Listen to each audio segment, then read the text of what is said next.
Good evening, everybody. Welcome to Biscuits and SEC Live. This is show 60. I can't believe that we are 60 shows into doing this, but we have a blast doing it. Thank you to all of you for tuning in, for following along with everything that we do. As I said, we love doing it. So check out this new merch.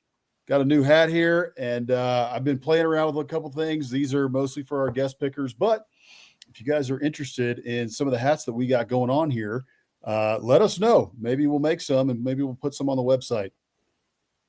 I think they look pretty slick. So anyway, we got a ton to get into tonight. I cannot wait. There is so much stuff to talk about. It seems like the news is just continually going on and on. There's new things coming out every 5 minutes about what's going on in the coaching carousel and on down the road. And also we have some big weeks coming up. It's Cupcake week for the most part here, which we'll talk to Lynden Blake about a little bit later. She's our guest picker this week. She is from the Daily Wire. We actually go back a ways, which we'll talk about with her when she comes on a little bit later. But before we get into it, as always, everybody, biscuitsandsec.com/newsletter. Check it out. The Morning Biscuits newsletter comes to you free on Mondays and Fridays, written by myself and by Hammer throughout the season. And then in the off season as well, we go to once a week during the off season, but free to sign up. Tell you everything you need to know about what's going on in the SEC, injury updates on the coaching carousel, rumors, all that sort of stuff that's going on at this time of year. So tons to talk about in the newsletter. Be sure that you go sign up right now. Hammer, how you doing tonight, man? Doing good. Yeah, exciting show tonight, of course, breaking down all the action in week 12, as well as picking some games with Lynden for week 13. Crazy that we're already in week 13. I know. And everybody can see Boss Man's got a new background. That's because he's on the road. I'm getting married this weekend, so he's up in my neck of the woods, about an hour away. He's down in Denver. I'm up in Fort Collins, but we will be reunited tomorrow in person, and so I'm excited for that, obviously. So a lot going on here, but we are still here to give you all the show that everyone's clamoring for. Wouldn't miss it. All right. So as I mentioned, we got Lynden Blake coming up, Daily Wire reporter. She's reported for Outkick before. She's been a local reporter for a long time, does a very good job. She's a War Eagle grad, so absolutely loves the Tigers. So she'll give us an update on the pulse of the Auburn fan base, what's going on there, maybe an update on the coaching search. If she's got any tidbits for us, we'd love to hear them. So we will get into that a little bit later. But before we do, a lot to talk about, not only from what happened in week 12, with the Aggies, the big comeback. Oklahoma goes into Tuscaloosa, gets a big win. Ole Miss survives a scare against Florida. They end up beating them pretty soundly and taking over in the fourth quarter. But for a while there, it looked like Florida might get them in Oxford.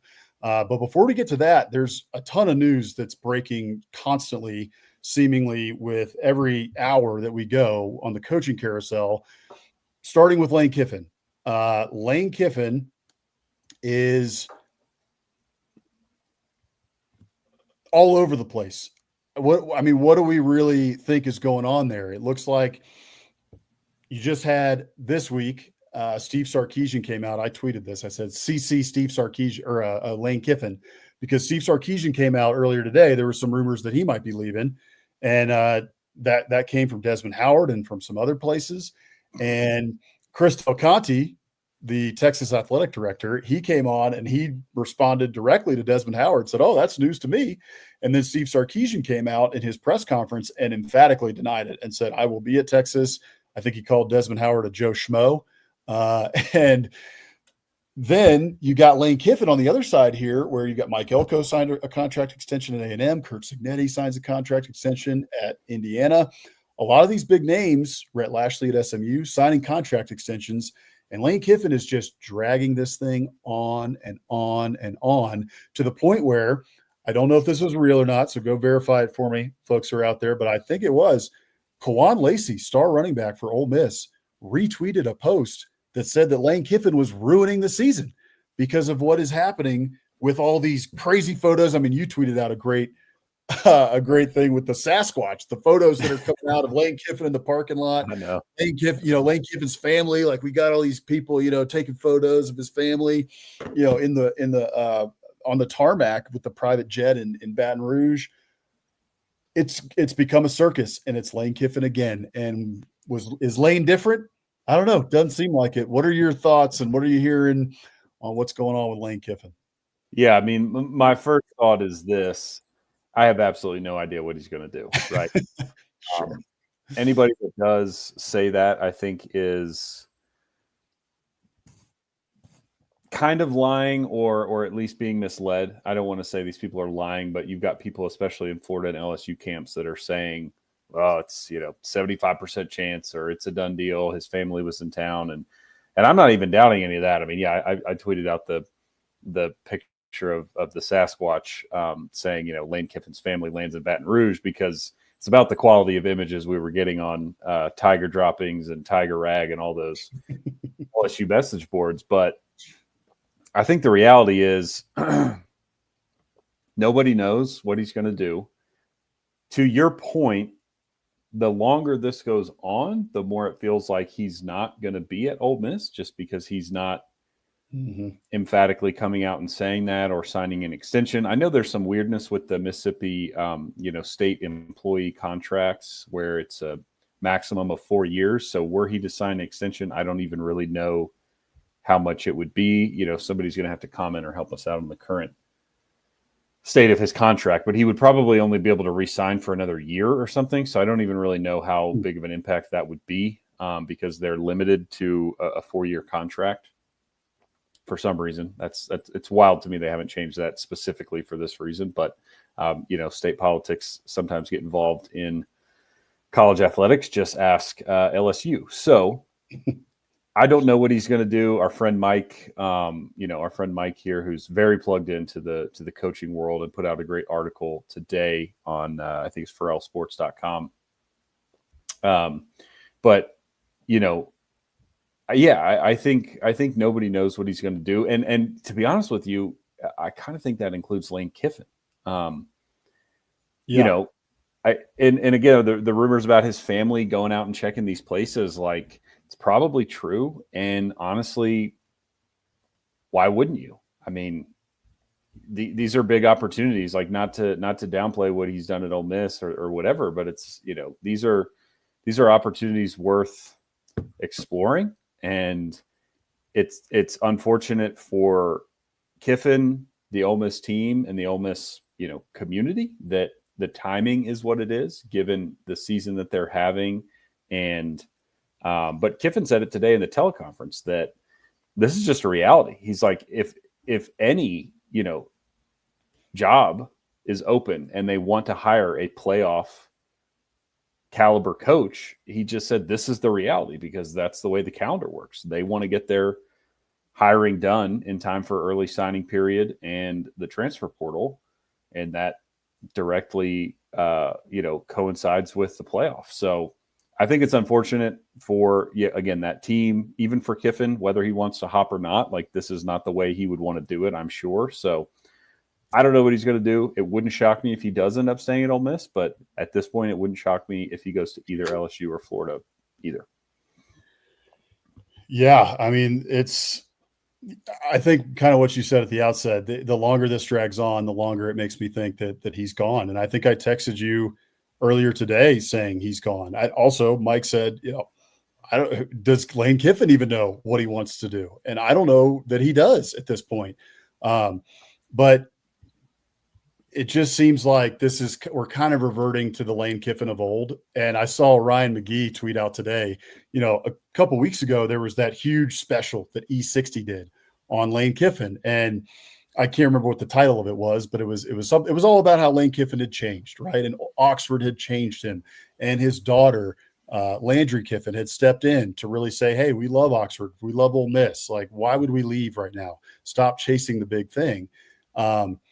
And now it seems like we're back to the Lane of old, chasing the big job and just constantly looking for what's better, and I don't know. I don't know what to think about it, to be honest.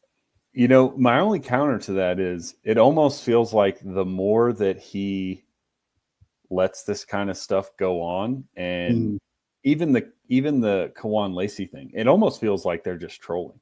Like, at this point, it almost feels like he's just letting all this go because he knows his locker room and his team, and maybe he's, shared his plans with them again. I don't think he has. I don't think he knows, but it almost feels like the more that he lets this go on, I just see it both ways. So the more he lets this go on, the more I think he's leaving, because he's not saying that he's staying. But obviously that doesn't mean anything anyway. I mean, Kiffin has said that before about Tennessee. So you take that stuff with a grain of salt either way. There's no right way to go about this. But yeah, I could see it. Yeah, it's like, well, he's not saying he's staying, and he's not, he's refusing to talk about other jobs at all. So that kind of makes me think he's leaving. But at the same time, it's like, knowing Kiffin, man, maybe that just means he's gonna troll everyone for a couple weeks here and then just say, yeah, I'm staying. The only thing that it's very possible. It's very possible. The only thing that makes me think that he's not trolling, and Ole Miss, fans out there, I know a bunch of you are watching us from Stephen Willis's feed from Locked On Ole Miss, who does a fantastic job, good friend of Biscuits and SEC.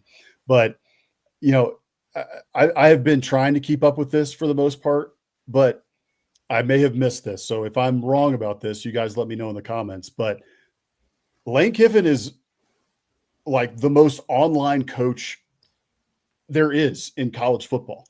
And he's typically constantly tweeting about and trolling people and all this. And he seems to be on Twitter a lot less right now. And the thing that he seems to be mostly doing is tweeting out his typical, Bible verses or motivational quotes, or he's reading this book and he's tweeting out these, things that he, let's seize the day kind of thing every morning. And it kind of seems a little bit, I don't know, disingenuous isn't the right word, but for Ole Miss fans, I feel like it's probably getting a little bit old. Like, hey man, it is for sure. Or not. Like, stop with this whole. We love the motivational stuff. It's all been great when you're our coach and when you're committed to this place. But we're on a playoff run right now, man. Like, this is like the best season that we have had in our history. There are other seasons that have been great. Archie Manning, go way back. Eli Manning had some great seasons. But in terms of like the level that Ole Miss is on right now, this is the best season they have had. They are on a college football playoff run. They're going to make the college football playoff, and they're going to challenge for a national title. And he's tweeting out motivational quotes, and at the same time, he's got his family in Baton Rouge, his family in Gainesville. He's in the parking lot. This is the meme I tweeted out. He's in the parking lot. The Ole Miss burner accounts are all over the place watching Lane Kiffin while he's on his phone in the parking lot with his hoodie on. And I don't mean to make too much light of this, Ole Miss fans, but it's kind of funny. There's all these, burner accounts tweeting all this stuff out. But yeah, it's got to be kind of getting old for Ole Miss fans. And if I'm, the AD at Ole Miss, remind me his name. He's doing such a good job. Oh shoot! I should know. I've heard his name a million times in the last week, and I know he's doing a great job. He's doing an awesome job. You guys can let me know in the comments, but remind me. But anyway, the AD at Ole Miss is doing a fantastic job. He's doing the best that he can to handle this situation. Keith Carter, thank you, Keith Carter. Keith Carter is doing a fantastic job, and everything seems in alignment at Ole Miss except for Lane Kiffin right now.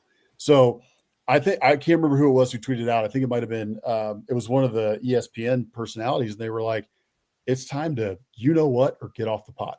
And I agree. Yeah. Get on board or get off, because Ole Miss alignment everywhere except for you. So get on board or get off, and we'll figure out something else. So, it's an interesting thing at Ole Miss right now, just because of where they're at. I mean, you've won 10 games and you're going to the playoff. And instead of talking about how incredible this Ole Miss team has played, the coaching job Lane Kiffin has done, we're talking about, is he going to Florida? Is he going to LSU? Or will he stay? So, yeah, same old. We're back to square one with Lane Kiffin. It seems that way. And there's a lot of, again, who knows how much he's changed. He seems like he's changed quite a bit. Seems like he's in a great spot. Which is part of the reason why I think there's still a good chance that he does ultimately stay. We'll see. Like I said, I certainly don't know. I don't think anybody really knows, quite possibly including Lane Kiffin, what visor he'll be wearing next year. No matter what, it's going to be a wild story and another crazy chapter in SEC lore and SEC history. And For my money, Ole Miss fans that are watching us, I hope that Lane Kiffin stays at Ole Miss. I think he's great at Ole Miss. I love it. The whole thing that's going on there, what he has built at Ole Miss, along with Keith Carter and the rest of the Ole Miss, the NIL, the Grove Collective is doing a great job. They're at the forefront. They're ahead of a lot of programs and were, and still are at the forefront of NIL.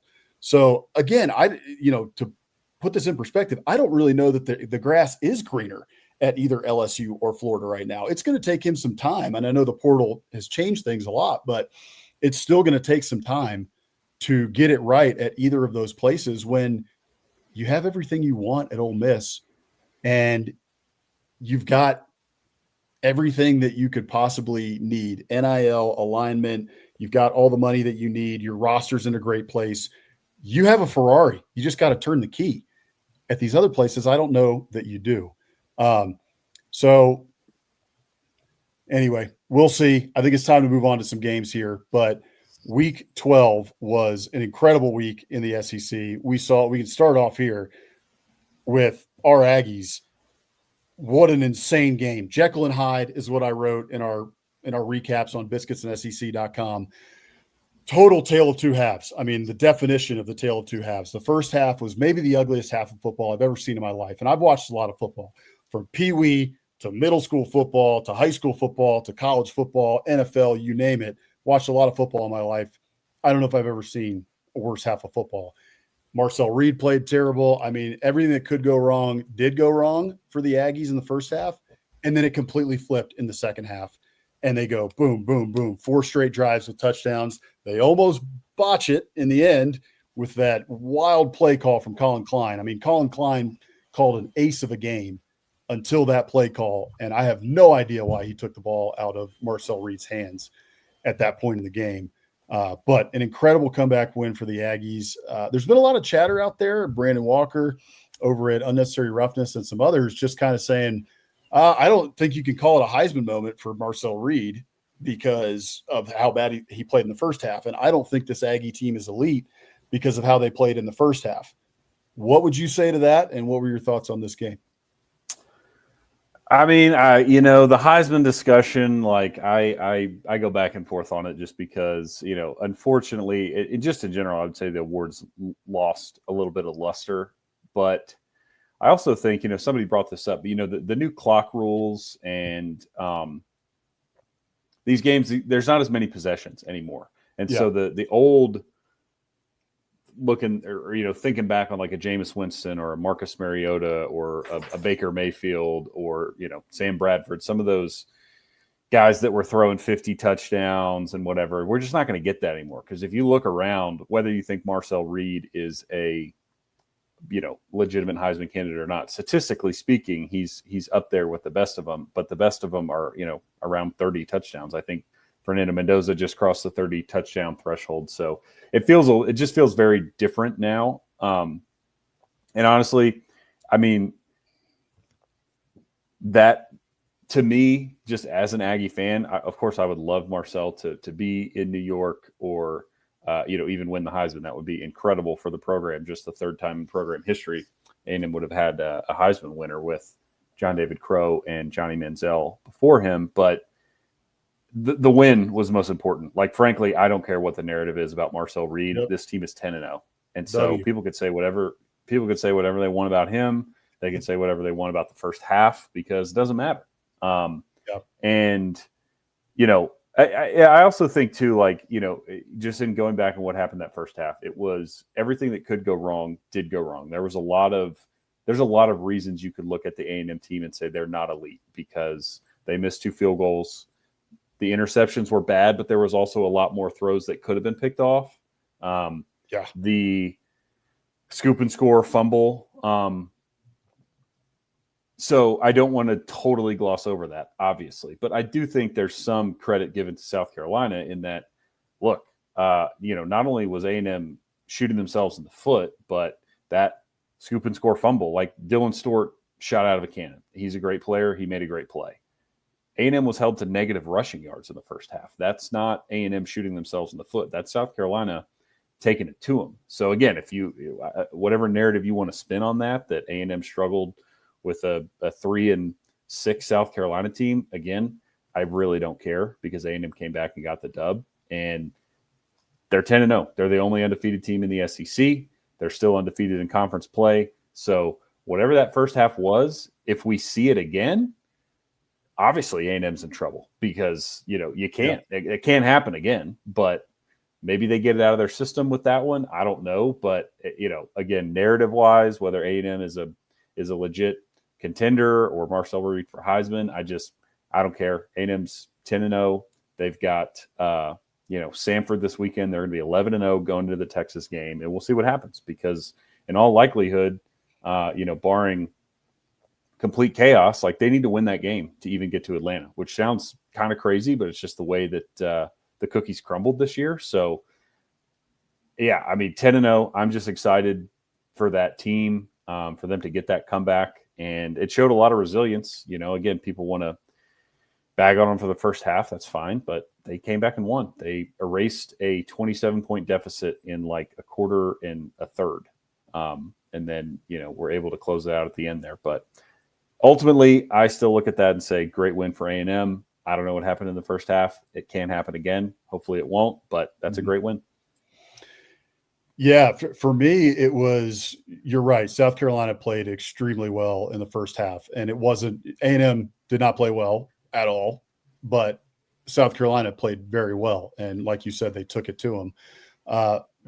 I took away a couple things from this game. One is that A&M, we've talked about it before, that it seems like this team is different, right? And the national media has been talking about that, right? Like the A&M logo on the side of the helmet for a long time was Texas 8-4. They're going to blow it in the second half of the year. And that happened year after year after year for a long time through multiple different coaches. But under Elko, it seems like the locker room is different, the buy-in is different, and the mentality of this team is different. And I was texting you in the first half, like, oh, this team's different. The mentality's different. Like, look at this. And then it completely flipped in the second half. And A&M completes the biggest comeback in 20 years in the SEC, the biggest comeback in school history, 27 points. And what was that? The stat was crazy. It was like 1 in 200 something games. It was like 1 in 286 or something. Oh, 286 games, right, until Saturday when A&M comes back to win. And that takes a lot of moxie. It takes a lot of guts. Most teams would fold like a accordion on Bourbon Street in that situation. And, we didn't have our best day. Like, you know what? We'll get them next time. We'll see Texas, in a couple of weeks. Instead, they rallied and they got together in the locker room at halftime and said, no, we're not losing this darn game. And they came out and won it. And the second thing was the narrative of a lot of people coming out of this game was, A&M, they had to take a 2-6 South Carolina team or whatever they are and beat them by 1 point and come back from 27 down. Well, yeah, South Carolina hasn't played that well this year, but how soon people forget they took Alabama to the wire.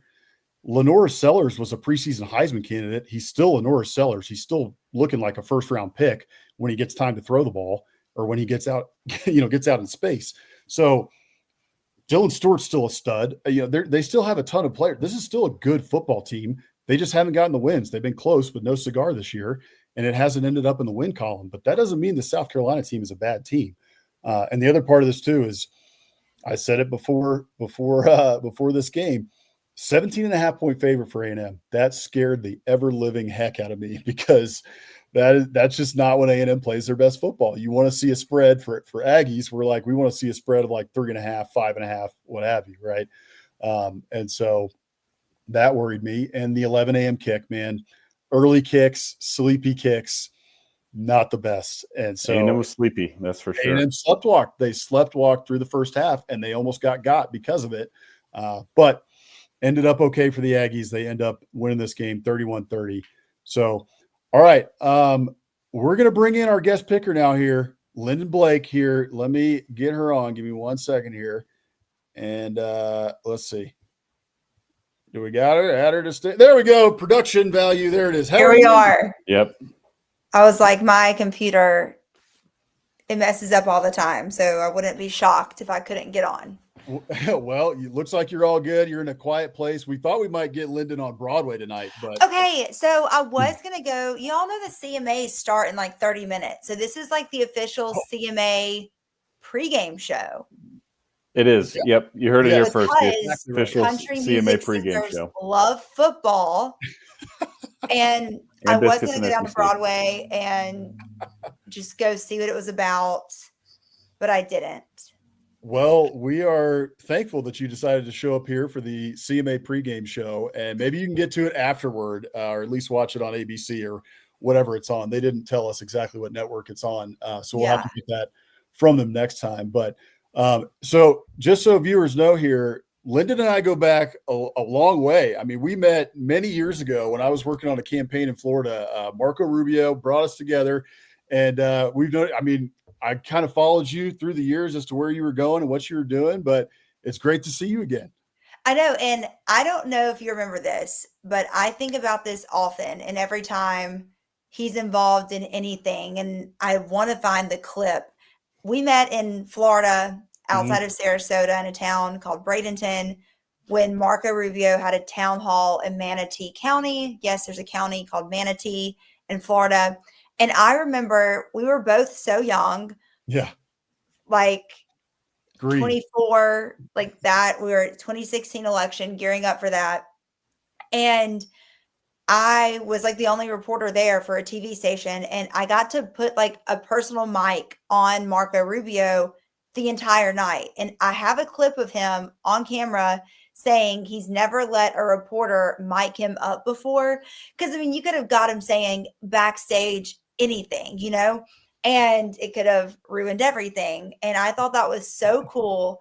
And just, it's now he's our Secretary of State. And it's just kind of crazy that it was that long ago. One, also feels like yesterday because it's still Rubio and Trump, you know, all these years later. But that's how we met. And that is wild. And now you're here. Rubio's the Secretary of State, and now you're here on Biscuits and SEC Live in 2025. Yes, because again, everybody loves sports, and I know Rubio's a Miami guy, but he needs to join the SEC. He does. I think his son might go to Florida, if I'm not mistaken about that. So I think that he has a kid old enough. That's crazy. Yeah, I know that is insane, but yeah, I'm pretty sure his son plays for the Florida Gators. So I think that he has a little bit of SEC ties now. Oh my gosh, I'm Googling that. Yeah, that's incredible. Fact check me, but I'm pretty sure I'm right about that because he played cornerback or something at a small JUCO. So he's a huge. He's a walk-on running back. There we go. And this is so Florida. He scored his first touchdown for the Gators in the Gasparilla Bowl. Oh, wow. That's perfect. That's wild. Oh, there we go. Mike is confirming, plus Google. Our friend Mike Huseman of Offseason After Dark. Boss Man is right. Yes, sir. Marco Rubio's son, member of the Florida Gators. So, all right. Check this out, everybody. This is Lynden Blake's. You check her out on X at Lynden Blake. Same thing on Instagram. Make sure to go give her a follow. She's got some great content coming out. You can also follow her on her YouTube page, Lynden Blake 11. And she is recently now with the Daily Wire. So a bunch of her content will be coming out on at Real Daily Wire on Instagram and X. And on YouTube, I'm pretty sure it's Daily Wire Plus. So you can check out all of her content there, which, by the way, you had an awesome interview recently with Theo Vaughn. You've been hanging out with Reese Witherspoon. You're like a who's who of Nashville right now. Okay. So this is how Theo Vaughn's amazing. And he's at all the Vanderbilt games. That was an incredible interview. And it has over 2 million views. But as of today, I do not know what happened. The video of my husband kissing me as I'm about to go on air at a cross country meet has more views than mine and Theo Vaughn's interview. And I'm shook. Your husband has to be pumped about that. And he wants to run away. He's not pumped about it. He is like, this is the worst thing in my life. But no, Theo is like, and if you listen to Theo's podcast, he is just kind of like really he's always been a college football fan. LSU, you've seen him at Tennessee games over the past couple of years with like Caleb Presley and some of the Barstool guys when Caleb was still at Barstool. But this year he was like, I'm going all in. And the only week he has missed a game was the week he was in New York filming his special. He's been at a game every week this year, but that week. He's interesting. I love his stuff. He's a big Vandy fan, like you said. Right now, he's been in all these Vandy games. He's also hanging out with Lane Kiffin at Ole Miss last week. He's with Alabama shorts on. Someone pointed that out, that he's a Vandy fan, like basically on the coaching staff. Then he's BFFs going to concerts with Lane Kiffin. But then he was in Oxford last weekend with Alabama gym shorts on. So he's just an SEC guy, you know? Just an SEC guy. But he's really invested in Vanderbilt because he had a friend that moved away from Nashville this past year. And he just really, I mean, I don't want to say that he was like lonely, but he was like, that really, sucked with his friend moving away. Then he meets Diego and gets involved with the program, like going to practice and stuff. And I think it like gives him purpose during the week because he's not touring this fall, and he normally tours during the fall. So it's just been cool. And everyone loves the Vandy game. Like it really is because of the product that the school puts on, the production value, who you can get to games, Reese Witherspoon, Noah Khan, Winona Judd. I mean, you can get these people because it's in your backyard. And now that the football's good too, everyone wants to be there. Yeah, Vandy's put a ton of money into it. Clark Lee's got him rolling. Pavia's got him rolling. I mean, we've talked about it a lot on this show, just how well he's a maestro with that offense. He's the perfect fit for it, and he knows exactly what's going on, and it's impressive to watch. So we're happy that Vandy is on the rise right now. But a team that isn't on the rise necessarily is, for folks out there, Lynden went to Auburn grad, big time War Eagle girl. So we want to get just a pulse of the Auburn fan base from you as to where the program is, maybe who you want to be the next coach, and just kind of what your thoughts are. Because I saw some of your videos when the Hugh Freeze stuff was going on, and you were right. We were calling for him to be gone too. But what are your thoughts on where Auburn's at? I think that a lot of people, for many different reasons, didn't want Hugh to get the job when he got the job, but you knew when Harsin was fired, it was like like you had to just like go on like one more date with like your ex-boyfriend to know that he wasn't the one. You know what I'm saying? Yep. Like that's how it felt. Like, it was like, like we've got to hire Hugh Freeze because oh my gosh, like if we don't, like it was just like this thing. I didn't understand it. I was not for it, but like Auburn was going to do that, and they did, and it failed. And so now you have to think you have these 3 horrible coaching departures. Like they fumbled. The whole Gus thing was, he was treated horribly on his way out. And then you had Harsin, hot tub hire is what I like to call him. And that was horrible. And then you bring in Freeze, who I don't care what he did at Liberty. Like I understand what he did. He put Liberty on the map, but that was Liberty.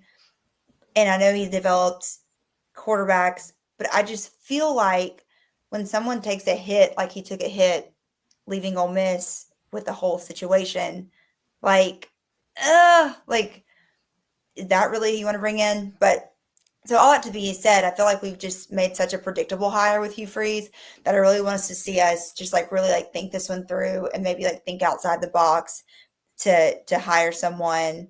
Obviously, you know, like James Franklin was thrown around there for a while and he's done and will be at Virginia Tech. But I just think that, you know, you can say what you want. Like, I think it'd be fun to have someone like Gruden, because I think it would just be fun. I think Auburn has a lot of personality. We've always been the school in Alabama, like Alabama, and Auburn has great traditions.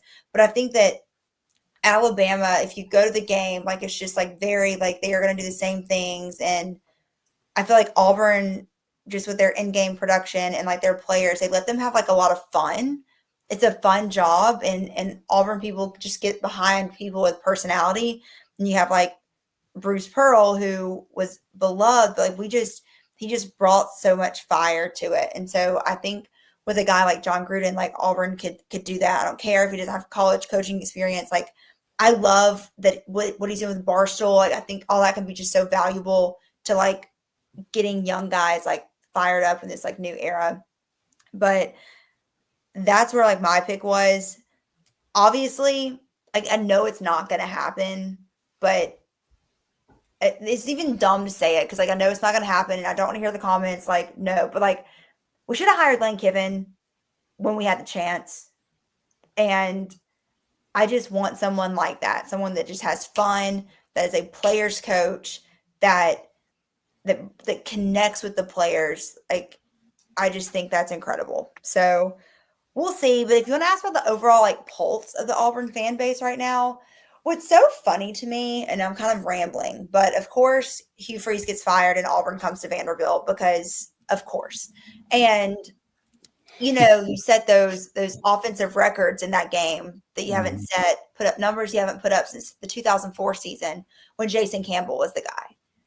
And then, of course, you go into the bye week after that. Like, I know you lost to Vanderbilt. Like, it was overtime. Your offense looked great. New quarterback. I mean, like, let's go. Something to build on. Hope was there. Then you go into a bye week. But, of course, during that bye week, you have Bama lose to Oklahoma, which now makes the Iron Bowl mean something. It's going to always mean something. But I'm telling you, a month ago, I was going to go be in Knoxville for Tennessee Vanderbilt because I was like, why would I go to the Iron Bowl? Like, that just seems, you know, but now it's like, no. Everything, night game in Jordan Hare, you're going to have like the excitement. I love how they're just, which it was kind of obvious, but you're building excitement around Mercer this week with Deuce Knight going to get to play, and Bama's going to have to fight for their life in the Iron Bowl, and Auburn's going to have to fight for a bowl game. But it's going to be so special. So you had to get rid of Hugh Freeze to feel some energy again. The Auburn fan base was dead, like literally dead inside. But now there's a lot of hope, and I just hope, and it's such an exciting coaching search. And I don't care about Florida being open, LSU, like all that stuff. I think Auburn is such a great place for a family. It's a fun place to live. You're close to a lot of cool things, a lot of amenities, but also with like NIL, you can make whatever program you want a historic program.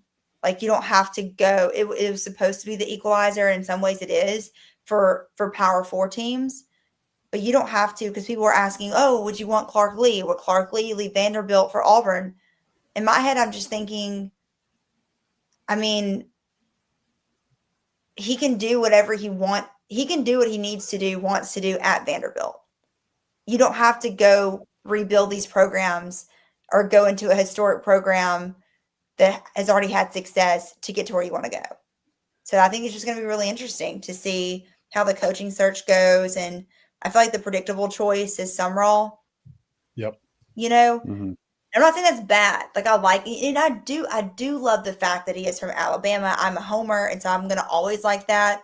But I just get so nervous when it's like before Hugh Freeze is even fired. I feel like media in Alabama was really concerned with what Sumrall was doing, trying to just let him be like the choice.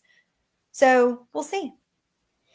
I'm interested to see too. So it sounds like you're also talking with a little bit of subtext there to all the Ole Miss fans who are watching this show right now. Lane Kiffin, you can do whatever you want at Ole Miss. Why would you leave and go anywhere? NIL has kind of, even the playing field. And I think you're right about that. I think you can make your own history where you want nowadays. So I'm interested to see where Auburn goes from here. It also kind of worries me a little bit. It doesn't worry me. I get worried because as an Aggie fan, I have seen Auburn screw up our seasons and go into Jordan Hare at night. They fired their coach, whatever. Cadillac Williams a couple years ago, back. Jimbo Fisher, 13-10. The whole stadium is going nuts for an Auburn team that, is I don't know what they were at the time, 3-7. And the fan base shows up. And I mean, a couple years ago in the Iron Bowl too, to set this up to talk Iron Bowl a little bit, like what was it? It was the Bryce Young year, right? I think they had fired Malzahn or whoever it was. I'm pretty sure. Was it? You're thinking of the Gravedigger play where it was the 4th and 31. Whatever. Yeah. That was Milrow, but you also had the year before that or 2 years. 2021, I do believe, was the Malzahn didn't get fired till after, but 2021 Iron Bowl, if I'm getting my years correct, was the 4 overtime one. Yeah.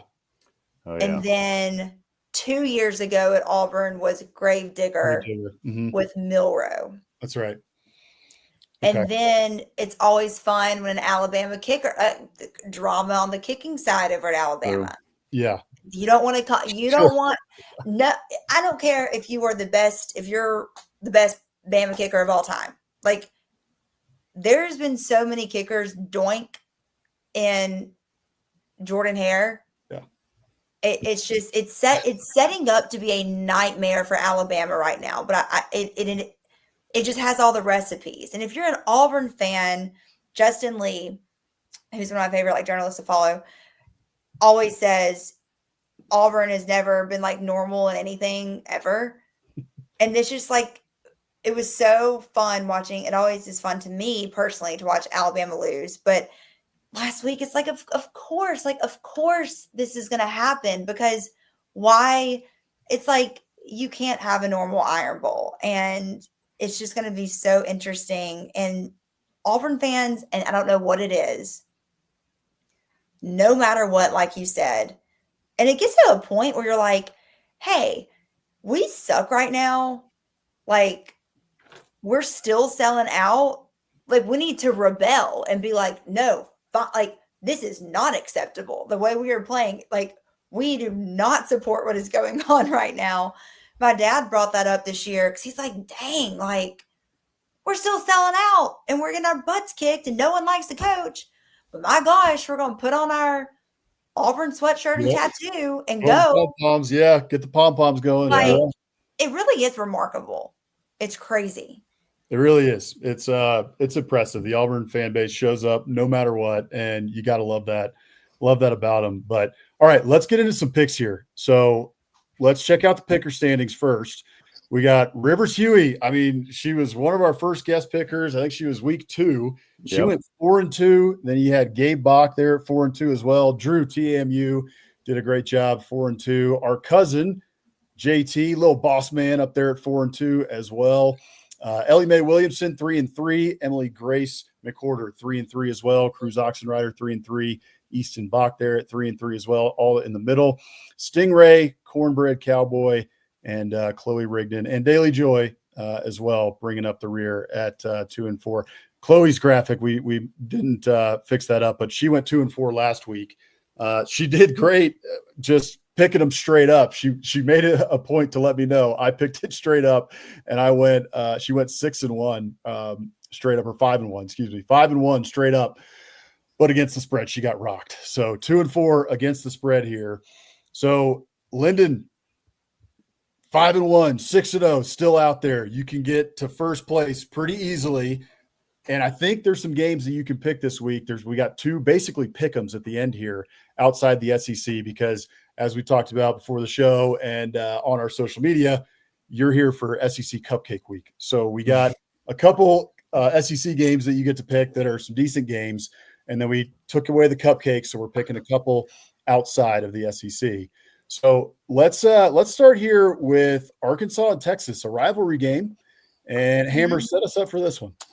Yeah, all right. So we got I don't know what to expect in this game, because Texas, of course, is coming off the emotional loss, turned into a blowout late at Georgia. Also, some people will argue against this, but in my opinion, their playoff, hopes crushed with that loss, with 3 losses. So Texas is licking their wounds, coming back home. And Arkansas, I mean, they've been a zombie team since September when they fired Sam Pittman. They keep finding new ways to lose games with turnovers and penalties, but they're close in a lot of games. So What's your read on this one? Do you think Arkansas can cover a 9.5-point spread and keep it close, maybe pull an upset, or is this Texas win and cover all day? Yeah, I have I have Auburn. I pick Auburn for everything. Just kidding. Arkansas, I think they're going to cover because there's so many rivalry games, like you said. You have Texas A&M over there, but the Arkansas Texas connection is one that just like cannot be broken. And I think so many Arkansas fans and they hate Texas. And you mentioned they've been so close in so many games, and that's a great way to describe them. Zombies. It's like, if you like actually had a heartbeat, I mean, you would win some of these close games, but you're dead inside and you just keep like making it interesting, like The Walking Dead. But no, I mean, like, I think for sure Arkansas covers. I think it's going to be another one of those close games. I think you never know what you're going to get with Texas. And in Texas, I mean, they should want to, I mean, this is a program defining game for Texas. Like, who are you? Like, who do you want to be? Because it's just been so weird this season. But I still think Arkansas will cover. Texas will win. Arkansas will cover. I love it. Okay. We're Aggies, so if this is a close game, that's great, and we can. But from your perspective, what do you want? So. What do you want out of this game heading into the big game next week? Like, what do you want to see? Because it's just like so psychological. Arkansas pushes Texas to the brink. And physical game, push them to the brink, make them sweat a little bit, and then you got to go into the Lone Star Showdown feeling pretty good if you're A&M. If that's the case. I mean, look, Arkansas pushed A&M to the brink, right? Like it was 45-42 was the final score. A&M had to have an offensive explosion. Their defense played probably the worst they've played all year, except for the first half against South Carolina last week. So I think what you're really hoping is that they can get after Arch Manning a little bit, make Texas sweat, push them to the brink. Maybe it's like a 27-25 type of game, or 27-24. Maybe it's like, might be a little bit more offense because Arkansas seems to play these, shootout type of games. But I think that's what you want if you're A&M, is just make them sweat a little bit, make it a physical game, beat them up a little bit, and then go into the Lone Star Showdown feeling like you got a really good chance in Austin. Mm-hmm. All right, Tennessee and Florida. Let's go there. So we're just talking about some zombies. Florida, also a zombie team. I mean, they fired Billy Napier. They looked terrible a couple of weeks ago. They just completely laid down against Kentucky. And then they come back last week and they give Ole Miss a run for their money. Like the fourth quarter, I'm watching that game and I'm like, Florida legitimately might win this game. And then Ole Miss takes it over and ends up, winning fairly comfortably by the end. But can they give Tennessee a run here? I mean, Tennessee's defense hasn't played that well this year, but Tennessee's offense is very good, which I think is why you're seeing the spread there at just 3.5, because Tennessee has to go on the road. This one's going to be in the Swamp. And I know there are a lot of ghosts there for Vols fans in terms of the Swamp and Florida in this game. So I know they're sweating about this one and worried that this could really screw up their season. So what are your thoughts on this one? You think the Gators can get them? You may have to fact check me, but Tennessee hasn't won in Gainesville in 22 years. You might be right about that. My gosh. I think that's correct. Yeah. Gosh. It's and that's like the ghost for you. And I know Florida lost the Kiffin Bowl last week, but you have to think you're still playing for Kiffin, right? If you're a Gator team. So I took Florida 3.5. Because I think it's going to be another close game. And we've seen, I mean, even after they got rid of Napier, like they hung with Georgia there at the start and like impressed me. I was like, oh, we're going to score now. Oh, cool. Like everyone that gets rid of their coach comes back. And I know the Kentucky game, don't know what they were doing, but I think this is another one that if you're Florida, just score. Like you haven't scored a lot of points this year, but just find a way to score and you're going to get this thing. I mean, like you're going to keep it close. I think you're playing for a lot and you want to intrigue Ole Lane, you want to make them want to go warmer weather. That's true. I'm pretty sure his ex-wife, who he's now back with, I believe, or at least co-parenting with her in Oxford, pretty pretty sure she's a Gator and from Gainesville. So there's some connection there. I posed the question last week on Twitter as this whole thing was unfolding with Florida pushing Ole Miss through 3 quarters and Florida potentially winning that game. Florida fans were all excited about that. Hey, this is great. Like we could win this game. And that's awesome. I think you should always be rooting for your team to win. But it's kind of like this catch-22 of like, well, if I'm a Florida fan, do I really want to win this game? Like I really want Lane Kiffin, but then do I want the guy that this 3-6 Florida team that fired their coach just beat in their home stadium? It's kind of this like weird thing, but it didn't end up happening. Ole Miss wins the game and it's all good. But I just thought that was kind of interesting for Florida fans there. That is interesting. Yeah. Yeah. But anyway, it didn't end up coming to fruition, but Lane Kiffin's still on the board for Florida potentially. Hammer, take us now to Mizzou going to Oklahoma. Yeah, another fascinating game. So even though it's Cupcake week, we do have some nice matchups out there. So this one, Oklahoma, obviously coming off the big emotional win at Alabama. They're still right in the playoff hunt. If they can win out, I think there's no way they're kept out at 10-2. Missouri, though, very pesky. Eli Drinkwitz is a good coach. A&M took care of business against them a few weeks ago, and then Mizzou turned around and just absolutely dominated Mississippi State. This one, to me, feels very much like a defensive battle with Oklahoma's defense playing so well. Missouri's got a good defense, and both offenses are kind of shaky, especially with Missouri's quarterback situation. So what do you think here? Oklahoma's 8.5-point favorite seems like if it's going to be a defensive struggle, maybe a big spread, but interested to get your thoughts on this one. Fun fact, I like to throw out fun facts. Learned this week, one of my friends, when she was in high school at Arkansas, I think she was in Arkansas living then, Drinkwitz was her teacher. Isn't he still old math teacher at the high school level? Oh, what a nerd. And she was telling me that, and I was like, yep. That is such an incredible fun fact. Like he's such a funny dude. Yeah. And then now, he's having like success but man, like that's crazy. Hilarious. That was my little fun fact. One of my buddies, that was her teacher in high school. I'm taking Mizzou on this one. I think you have the potential of their quarterback one coming back. That could get their backups done, fine. But I think that could really just ignite a spark. I think that Drinkwitz, I love that you can tell that, like you said, you can tell that he gets mad when he's being disrespected or whatever. And I love that. He's going to fight, fires the players up to fight. When they were playing at Vanderbilt, I think he was saying yeah, why are we even going? Why are we even getting off the bus in Nashville? We're not going to win. It was just really fun to watch. So I think they're going to give Oklahoma's going to have to really just focus in after the high emotions in Tuscaloosa. Yeah. But I'm taking Mizzou with the 8.5 points for this one. I love it.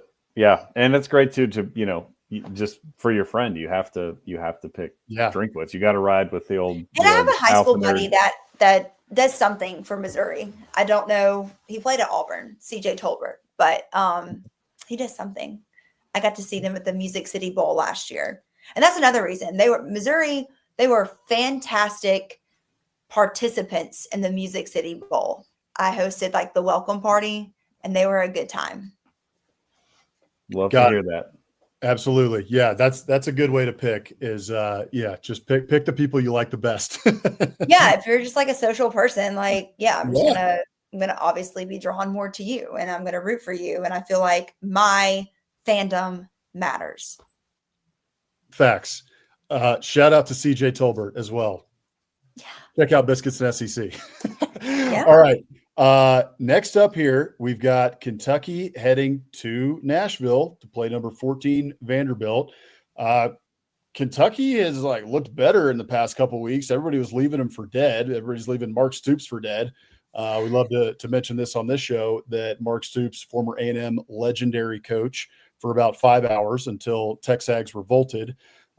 He has made kind of a comeback. I mean, Kentucky, the talk around there, his buyout is crazy. So it probably would have happened this year anyway. But people were saying he should be fired. The team looks terrible. The offense is a mess again. The quarterback situation a mess. It just has been a mess really since Will Levis left. And so, Will Levis had his flaws as well, but he was probably the best quarterback they've had in a while, at least under Mark Stoops. Yes, for sure. Yeah. I just laughed because it was just he's just been an unfortunate flop here in Nashville, but Yeah. I saw that coming. I said he was going to be a flop. He was one of those guys that he goes to the combine and he looks the part, right? He's got the great vertical. He's got all the intangibles. He's got the measurables. He's launching balls 70 yards down the field. And then it's like, all right, hold on. If you watched any of his games in the SEC, this is not going to go very well, right? Yeah. Like, he's had some good games, but overall, probably not going to be a great NFL quarterback. And that's what has ended up being the case. But somebody who could be a great NFL quarterback, I mean, we'll see, but he's playing pretty dadgum well in college, Diego Pavia, and he's got the doors, on the verge of doing something that they've never done before or even come close to doing in a very long time. So this game with Kentucky surging means a lot for Vanderbilt. They got to win this game. Do you think that Vandy's able to cover, get the win? Does Kentucky cover? What are you thinking? It's Diego Pavia's senior day at First Bank Stadium here in Nashville, Tennessee. It is going to be electric, his final game there. Vanderbilt is going to easily cover, mark my words. I know Kentucky has shown that they have a heartbeat and they are showing signs of life. And good for them. I have friends that work for Coach Stoops, and we wish them well in Lexington. But when they come down 65, they're not going to drive down 65. They'll fly. When their fans drive back up 65, they will be holding an L because Vanderbilt is two-turned and Diego Pavia will go out in style. I love it. I see that the Diego Pavia bravado is really washing over Nashville, and everybody there is taking on the Diego Pavia because it's fun. Back to everybody that's like such a hater, and you got to know most of my following, especially on Facebook, are Alabama people. I worked in local TV there for forever, it seems like. And anytime I post Diego with the kid, Diego doing anything nice, Diego handing out soup at a local soup kitchen, he's not worth anything. I mean, just like, and I'm just thinking, you know what? Like, you guys are such haters. Let me have fun. Diego has made Vanderbilt football so much fun. I look forward to it every single weekend when I go to the game. And people that are like, hey, I love the swagger. It's why I like Johnny Manziel. It is why I had to go see Johnny Manziel play at Kyle Field when I was in college because it is electric. It makes the entire game feel different. And that's how Diego is. Totally agree. And you're not going to see us hate on Diego Pavia. We have it on the show. We love him. We love the bravado, love the moxie. And I think that probably comes from, you mentioned Johnny Manziel, one of our favorite players of all time. I was at the Alabama game in 2012 when he made the play, and how about that? All that. So we love Diego Pavia here. So, all right, let's go outside the SEC here since the rest of these games on the slate are cupcakes. Let's move over to Pitt going to Georgia Tech.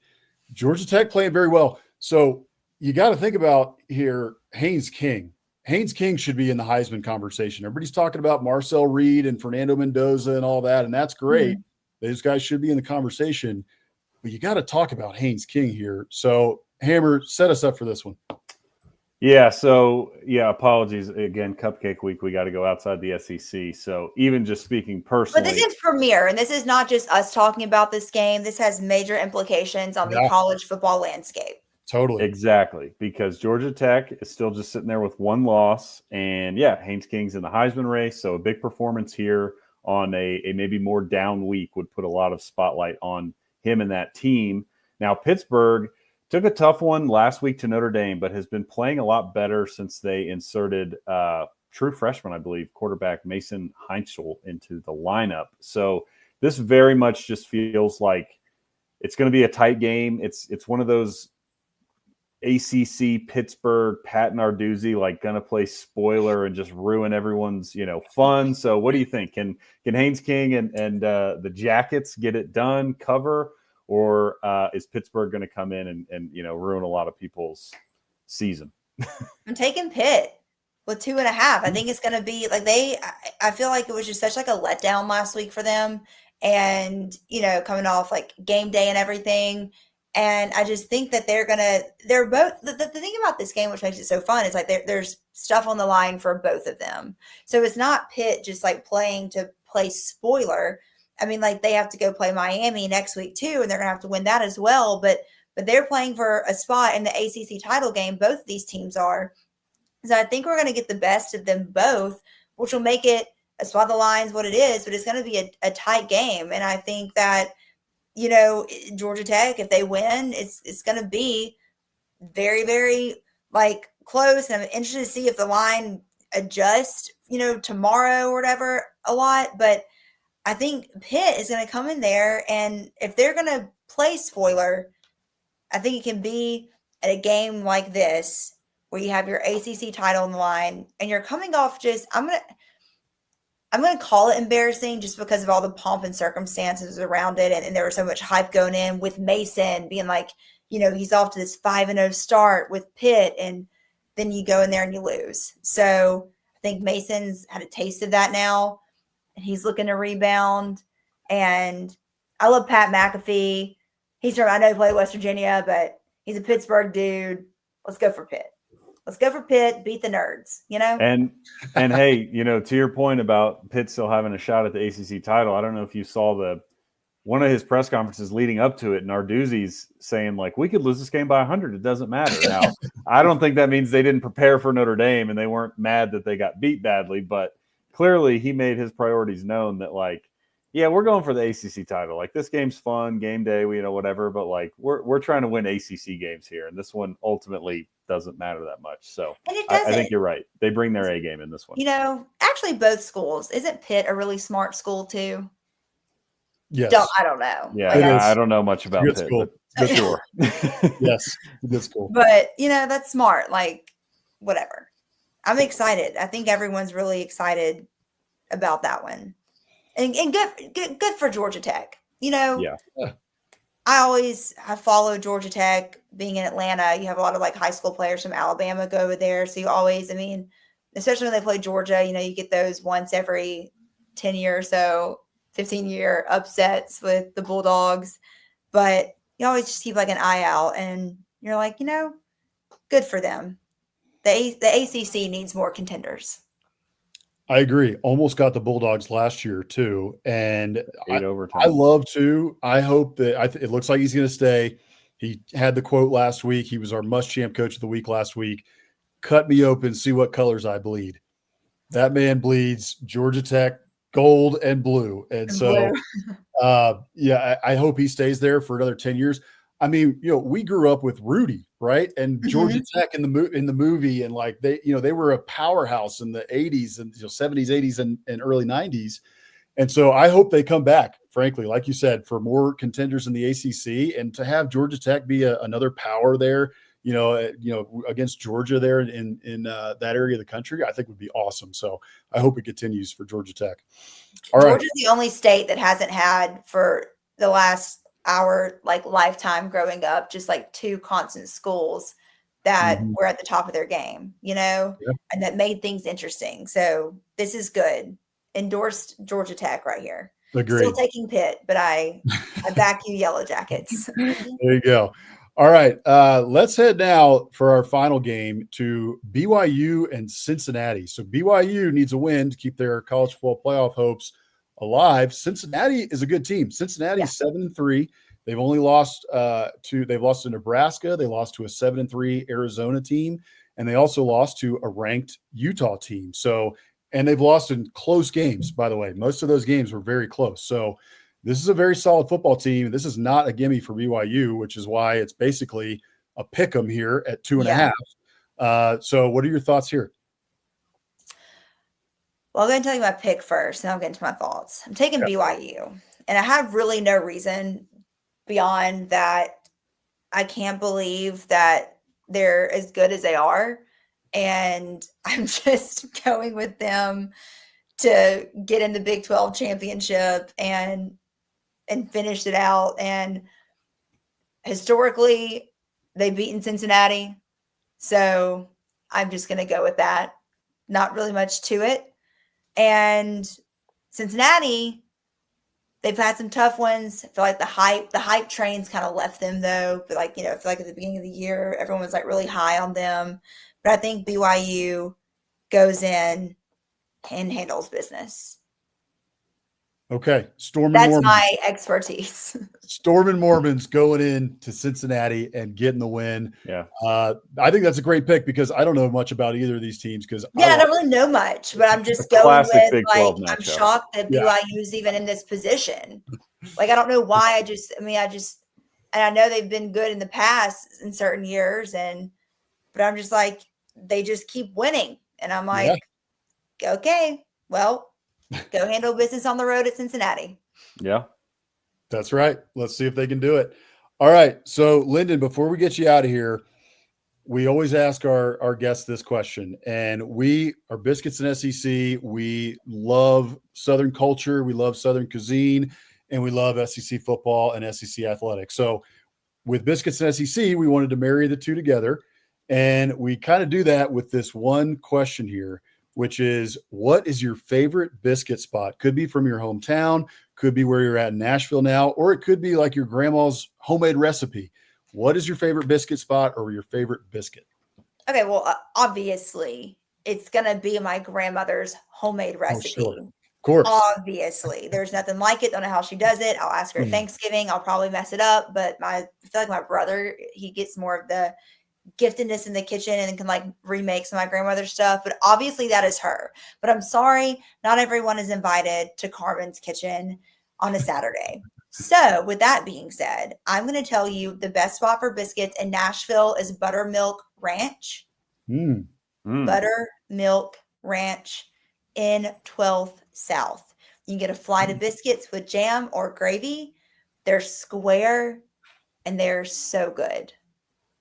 A flight of biscuits. That sounds amazing. You're talking heaven to Boss Man and Amber right now. So good.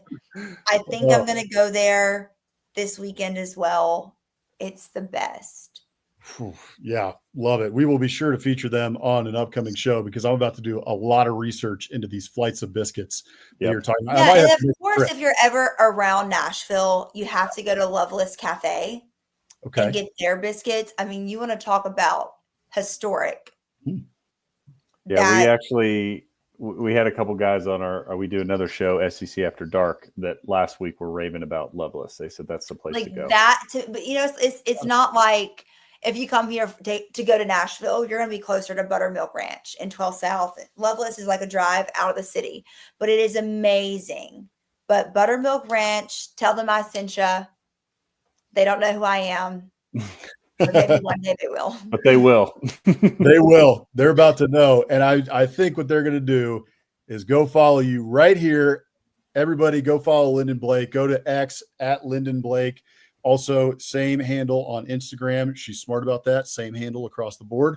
And then YouTube, Lynden Blake 11. You can go watch. What the heck? I'm going to have to fix that. Yeah, you got to fix that one. What the? Go watch her interview with Theo Vaughn. It is on her YouTube page, and it's got, like she said, millions of views. It's a fantastic interview. Theo Vaughn is hilarious in it. And then you can go check out all of her work as well. It will be posted intermittently since she's a reporter there for Real Daily Wire.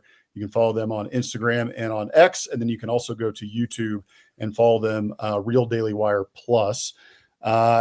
Lynden, it was awesome to have you tonight. Is there anything that you have going on coming up other than the CMA Awards tonight, which you're going to be attending here soon? Oh, the CMA Awards. What do we have coming up? Christmas time, I'll be going to the Iron Bowl. That's coming up. Other than that, I can't really think of things that I also can't really think. If I'm being honest, my brain feels like it's constantly in a waffle maker, but I'm sure there's fun things coming up. I'm looking forward to basketball season, doing some work with that. hosting the Music City Bowl welcome party again in Nashville. Mhm. So if your team makes it, come, because the city of Nashville does a really good job with doing things for the fans. And it's not, on New Year's. You can come here and then go wherever you want for New Year's or stay here. But that's what we got coming up. Hopefully more good interviews. Got to get to talk to Riley Green. He's a big football guy, big Auburn fan. And I just want to kind of keep the ball rolling. And I love talking to people that love football as much as we do. Amen to that. And he also loves the Montgomery Biscuits, which I want to get that. He wears that hat all the time, and I have to get that hat because it's perfect for Biscuits SEC. I also have to go to a game. The Montgomery Biscuits, minor league baseball. Yeah, like I remember when they came out with their name when I was a kid or changed it. It was just amazing. And then when I was in Florida, I was with the Rays with Fox Sports, and Montgomery Biscuits were their AA team. So it's nice. I was like, yeah, you hung out in Montgomery. Let's go. So yeah, Montgomery Biscuits, great name, great ballpark there on the Riverwalk in Montgomery. No doubt. Well, Lynden, thank you so much for joining us. We had a blast with you. It was great to see you again, and I'm sure we will see you down the line. I'm sure we'll have you on again soon. So thanks so much, and War Eagle. War Eagle, and oh my gosh, I forgot to tell you guys, big A&M, y'all got Bucky. I know that's basketball. I'll talk later. Oh, yeah. He is my man. So Absolutely. I was like, oh my gosh, I'm talking to Aggies. I was about to say, like, what is it? Gig'em? Gig'em. I was going to say Gig'em, and I was like, I've got to tell them about Bucky. We'll talk Bucky and Aggie basketball during basketball season when SEC play starts. Amen. Let's do it. We love it. Let's All right, do it. Lynden, great to see you. Thank you, Lynden. All right, everybody, that was Lynden Blake. She does a fantastic job over there for Daily Wire. So, excuse me, again, go check out all of her stuff. You can check it out all here. X at Lynden Blake, Instagram at Lynden Blake, and then go check out her YouTube page at Lynden Blake 11 as well. So, all right, Hammer, we missed a couple games here at the start. So why don't we go back and hit a couple of these? We're already in some extra football here. We love to do that at Biscuits and SEC. We got over 800 of you watching tonight. So thank you guys so much for joining us. We appreciate it. Make sure to go like and subscribe on the channel. We are trying to grow our YouTube channel right now. So if you're enjoying the show, please go subscribe right now. We would really appreciate it. And you can also follow us on all of our social media channels at Biscuits and SEC. We love chopping it up, love talking ball, love putting out memes every once in a while. I try to do that as much as I can. We just love to have fun here at Biscuits and SEC. So we talked Texas A&M and South Carolina ahead of having Lynden on. Let's go back because there was some other big games that happened. Bama and OU. Oklahoma goes into Tuscaloosa and gets a big win, 23-21 over Alabama. Alabama really shot themselves in the foot in this game. If you're a Tide fan, our friend Rick, Captain Biscuit, I know that this was a tough one to watch, especially because you got to feel like we gave this one away. We should have won this game, and we gave it away. And Oklahoma made the plays to get it done in the end. I mean, Alabama, I think it was, I don't know if they doubled Oklahoma in in the total yards, but they had over 400 yards of total offense, and you lose this game. And in every statistical metric, just about, you beat Oklahoma, but Oklahoma made the plays when they had to. Their defense stiffened up when they had to, and they end up getting the win in Tuscaloosa, which is massive and keeps Oklahoma, really, they only have 2 losses right now. So they're still very much in the hunt. And Brent Venables putting together a fantastic season right now for Oklahoma with that schedule that looked extremely daunting at the start of the year and is daunting. So what were your thoughts here on this game? Yeah, you nailed it. I mean, this was a classic. Our friend Parker at Stats of War on Twitter puts out that graphic that everyone loves so much, the success rate. Yep. And did we really get beat that bad? And of course, Bama was so much higher than Oklahoma in success rate, but obviously lost that game. And you nailed it. I just look at it and I come away very impressed with Oklahoma. 2 games in a row I picked against them. I thought they were going to lose and not cover against Tennessee, and I thought they were going to lose and not cover against Bama. And offensively, everything that I thought would happen happened. You know, Oklahoma struggled on offense kind of in both of those games, less so against Tennessee, but really in this one, 212 total yards. But it's everything else. They get a pick six. Yep. Second, you know, they also had the scoop and score against Tennessee. So 2 games in a row, they get a defensive score. Yep. They also forced 2 other turnovers. They didn't turn the ball over, so they win that battle 3-0. Their field goal kicker is a weapon. The biker shorts kid is just out there dropping bombs. I mean, he's going into the hostile road environments with no problem dropping, 50-plus kicks. Alabama missed a kick because Oklahoma blocked it, so they win the special teams battle. They had a couple big returns to flip field position. They're just doing things that the little things that you need to do to win ball games, and it's impressive. They didn't even have R. Mason Thomas, one of their best defenders, and they still were able to do that to Bama. So I was very impressed with Oklahoma. I think for Alabama, I didn't really come away. I mean, it's obviously disappointing you lost the game, but you just got to look at it as if we don't throw a pick six, we win. If we make a field goal, we win. So they were right there. And frankly, the stuff that ended up coming back to bite them is stuff we've been talking about for weeks. And it's just, it is who they are. They don't run the ball. They can't run the ball. Every game that they go into at this point forward, it's going to be on Ty's shoulders. And he didn't have his best game, so they come up just short. That doesn't really change my opinion about them or what they're capable of. It just means your margin for error is small. Yeah, without a doubt. And it makes the SEC championship game scenario a little bit more, interesting, because it looked like Alabama was on the fast track along with Texas A&M.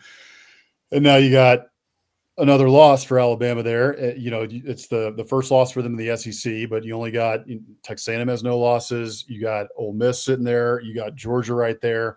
Cole Kubelik put out a great tweet. I don't have it set up right here, but you can go check it out. He's got all the SEC championship game scenarios and what can happen. It's a total mess. But this one with Oklahoma winning made it a lot more interesting as to what can happen in terms of the mess, that I just mentioned.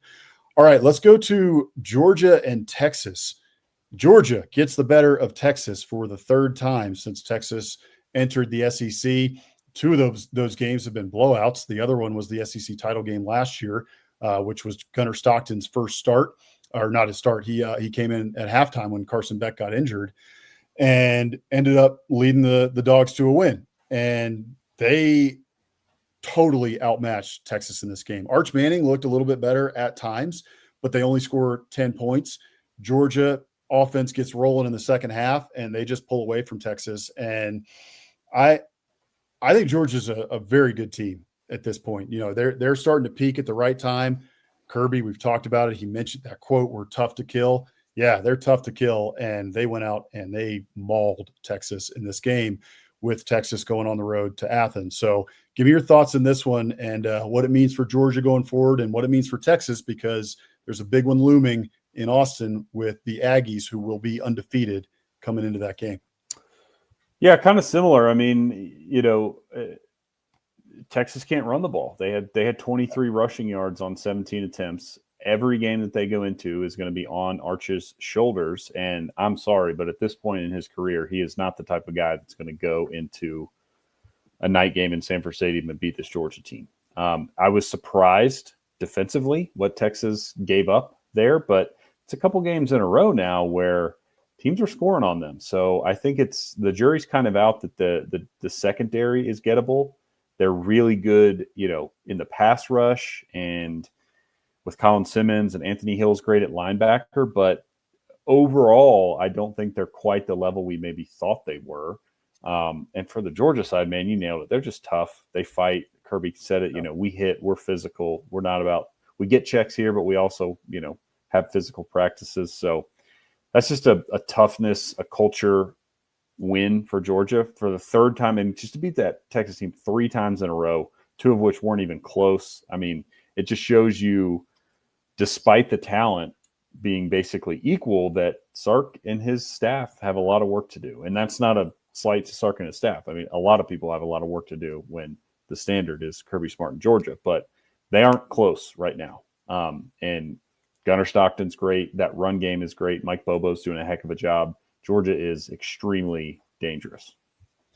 Yeah, they are. And Texas, it's starting to become questions about Steve Sarkisian. There was some issues, the last couple of weeks. I mean, the offense has not looked very good. Arch Manning has not looked very good for much of the year.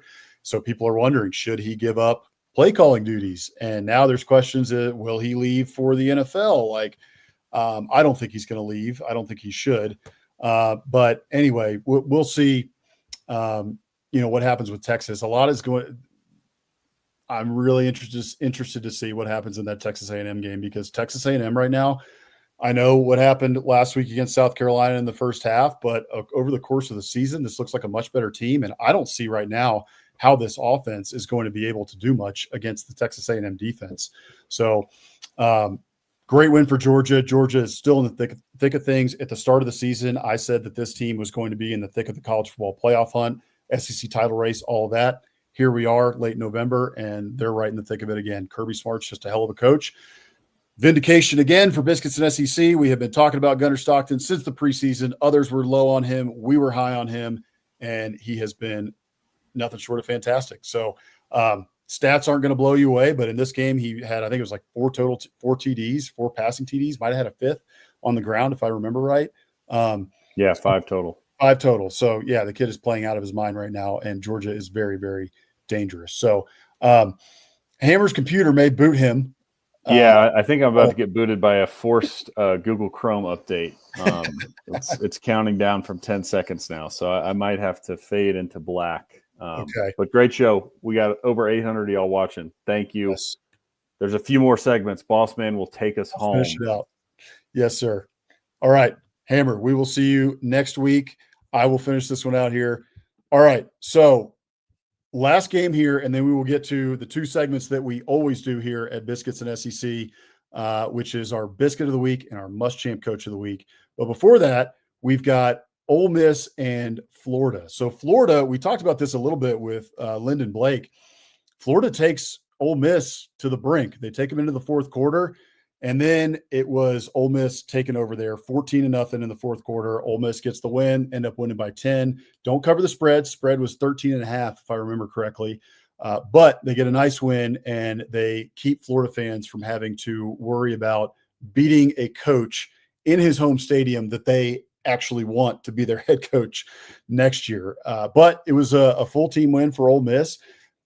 Got to give credit where it is due for Kawan Lacey. I mean, that kid went off. That was an unbelievable game from him. He had 31 carries for 224 yards and 3 TDs. Both of the two of those TDs came in the fourth quarter, and one of them was a huge run of over 40 yards, might have been over 50.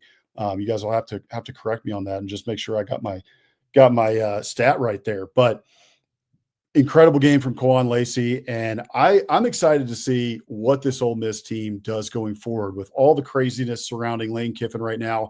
Is he going to go to Florida? Is he going to go to Ole Miss or LSU, or is he going to stay at Ole Miss? And there's a total circus going on in the background right now, but this Ole Miss team is chasing a college football playoff berth, which is pretty much locked up already.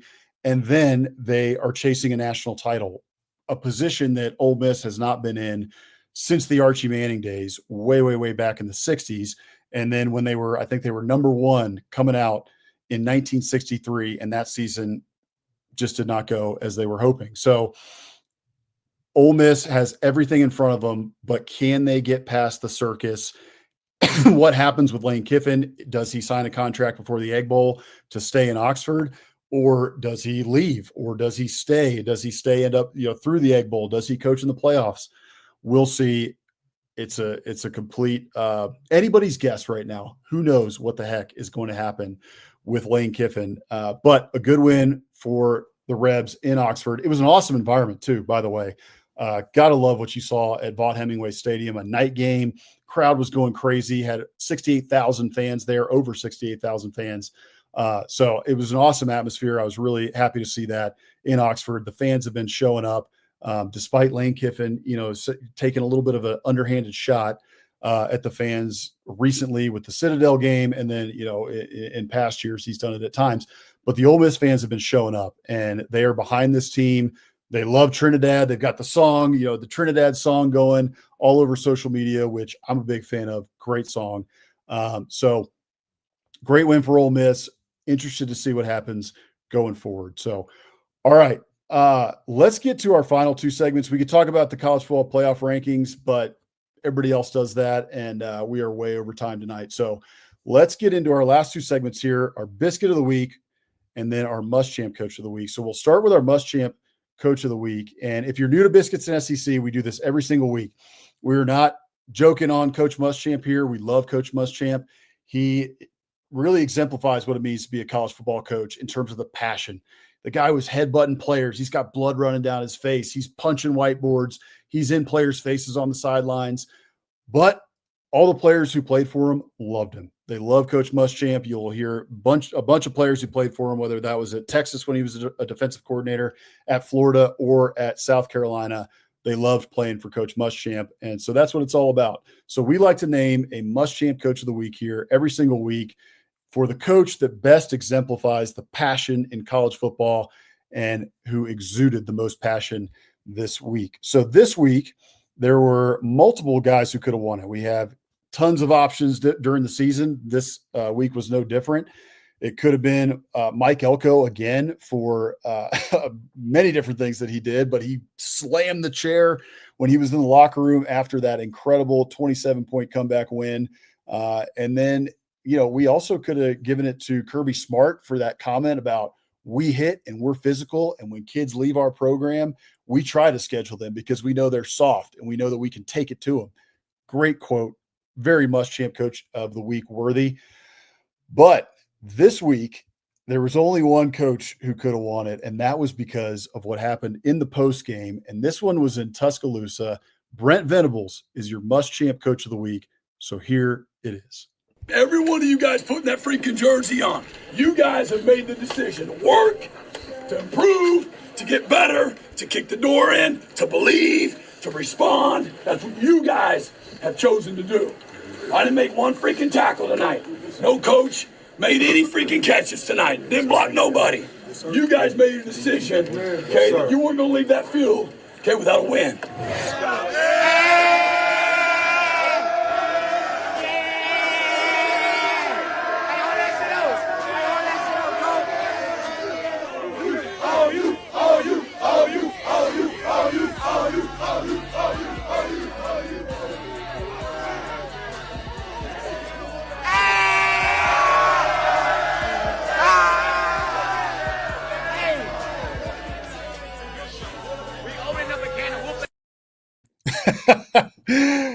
I don't know if you guys saw that on social media after the game, but as soon as I saw it, I knew that was our Muschamp Coach of the Week.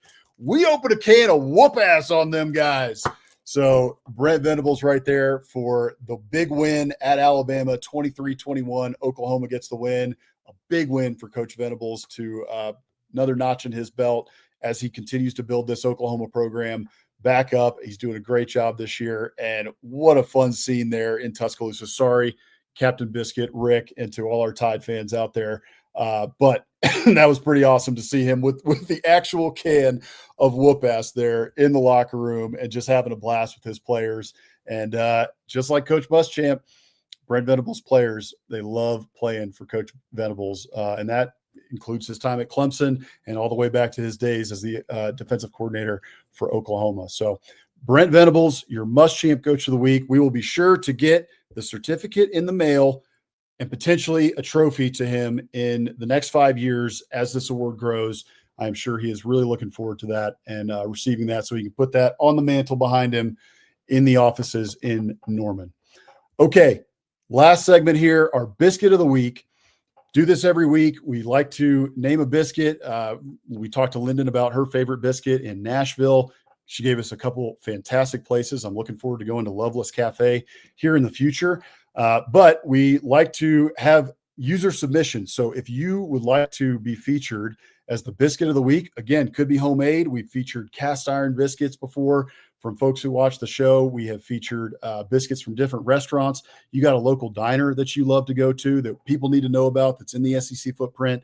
Let us know. You can tag us on social media at Biscuits and SEC. Make sure to give us a photo or two of it as well. You can also send us an email, contact@biscuitsandsec.com to be featured on the show. And we would love to feature your biscuits, whether homemade or from your local diner, or even last week we featured our biscuit of the week was from Captain Biscuit himself, Rick Wilmarth, in the local Cracker Barrel that he was at. So this week's biscuit of the week is also from Captain Biscuit. This guy is a machine, loves biscuits. He continually is sending us in biscuits, and he has been a loyal watcher of Biscuits and SEC Live for a long time. So your biscuit of the week from Captain Biscuit himself, and his wife Bonnie was there as well.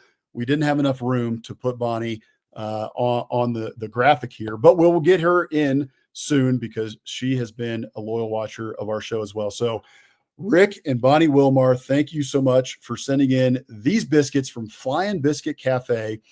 And that looks pretty daggum good. Rick, you can help me out as to exactly what I'm looking at here, but it looks like some eggs Benedict, maybe some gravy on that as well, and a fried piece of chicken there on top of a biscuit, which sign me up for that. I will take 3 of those. And then on your right there, you got some oatmeal, a biscuit, and a fruit cup. Rick likes to keep it 100 when it comes to his health, which we respect here at Biscuits and SEC. So got a little bit of health there with his fruit cup and his oatmeal on the side there, and a biscuit. But the left there with that poached egg and the fried country biscuit and the fried chicken with the gravy on top. Dadgum, there it is. Yeah, Rick, Freebird Benedict. Okay, that looks pretty darn good. Okay, right side is what Bonnie was eating. Respect that, Bonnie. Keep your health up. We are right there with you trying to do that. I had some sort of I was feeling a little bit down today on my plane ride out here to Denver for Hammer's wedding, and so I got it's called like a wake me up or something. It was like had a whole bunch of green in it and some apple juice and some ginger, and I think I coughed my way through the entire thing. But that was me trying to keep my health up, trying to get ready for Hammer's wedding. But this looks way better than that. I'll tell you that much. Oh man, Rick had some collard greens with it as well. Let's go, man. That's awesome.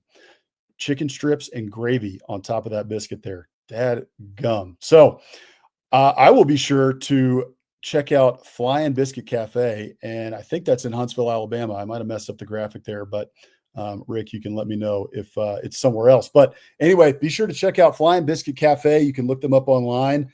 I sure as heck I'm going to do that. And next time I am in your neck of the woods, Rick, I will be sure to be going to Flying Biscuit Cafe. All right.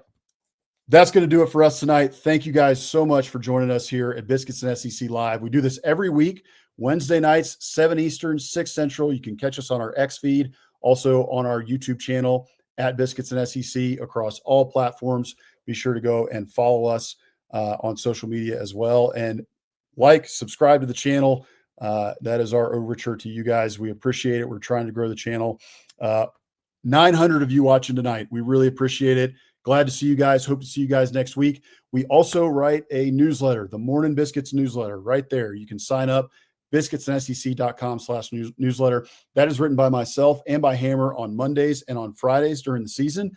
We get you caught up on all the weekend's action and then what to look ahead for. SEC shorts, you can always see that in the newsletter as well. We are first to report on SEC shorts nearly every week because SEC shorts posts and then we send out the newsletter. And then on Fridays, injury reports. So you'll get caught up on who's injured, what it looks like for your team going into the weekend, preview some of the games as well. And so it's a great way to get caught up on everything that's going on across the SEC. And we also write in the offseason too. Free to sign up. So be sure to go and sign up for the Morning Biscuits newsletter. We would really appreciate it.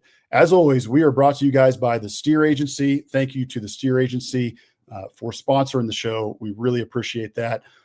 Also, we always do our picks on SEC After Dark, which is on Thursday nights. You can catch us at 9 Eastern, 8 Central on SEC After Dark. Hammer and I will be missing tomorrow night because Hammer's wedding is coming up this weekend, and so there are festivities around that, so we will not be able to make it for SEC After Dark tomorrow night. But typically, we are on SEC After Dark to make our picks against the spread with the whole crew, Corey Burton, we got Mike Huseman, and we got Stephen Willis from Locked On Ole Miss, and we've also got Jake Thomas from Bama After Dark, and then we also have Jeb Beecham, who does Tennessee content for the After Dark Network. You can check out all those shows Tuesday, typically comes out on Tuesday. Off Season After Dark. Be sure to go give Mike Huseman a follow, a good friend of the show. He has been on before on Biscuits and SEC Live, and we love having him on. He's super knowledgeable about all things college football, not just the SEC. Also writes for Mike Farrell Sports. He does a fantastic job. So be sure and go check out Off Season After Dark. Typically releases Tuesdays in the morning. There we are, as always, Wednesdays, 7 Eastern, 6 Central, Biscuits and SEC Live. Thursdays, SEC After Dark. And then you can also go check out Jake Thomas at Bama After Dark 2. He typically is posting that on Tuesdays around 6:30 is when he goes live. Some days it's on Wednesdays when he leads us in. And then you can also check out Corey Burton and Israel Troop on the Regular Guys pod. That is a little bit of an intermittent schedule due to Israel's coaching duties. But they do a great job over there as well, talking all things ball and pop culture on the Regular Guys pod. So be sure to check them out. All right, everybody, thank you so much again for joining us tonight. We had a fantastic show. Thank you to Lynden Blake for joining us. We will be sure to have her on again soon. She does a great job for the Daily Wire and also talking Auburn ball. She is super knowledgeable on everything that it has to do with Auburn sports. So thank you, guys. We will see you guys not tomorrow night for SEC After Dark, but we will see you guys next week for Biscuits and SEC Live, Wednesdays, 7 Eastern, 6 Central. Thank you guys so much. We'll see you soon.